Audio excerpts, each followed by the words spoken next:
Hello అండి అందరికీ. ఇగోండి మా పాప ఉతికిన బట్టలు తీసుకొచ్చి మడత పెడుతుంటే ఏం చేస్తుందంటే వాటిని వాళ్ళ నానమ్మ శారీ పట్టుకొని చూడండి ఎట్లా చేస్తుందో అల్లరి.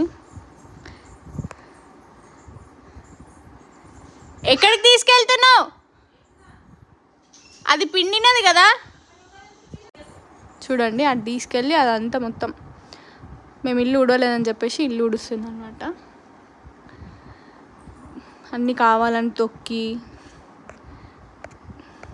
కావాలని చేసి చూడండి మడత పెట్టిన బట్టలన్నీ తీసి పడేస్తుంది కింద. ఎందుకు అట్లా చేస్తున్నావు కన్నమ్మ? ఎందుకు చేస్తున్నావు నాన్న? ఎందుకు చేస్తున్నావు? ఎందుకు ఇంకా మళ్ళీ ఏ అని ఎందుకు అడుగుతున్నావు? పడేసినావు కదా కింద. అయ్యో అట్లా దొక్కకవి అన్నీ ఉతికిన బట్టలు నీదా.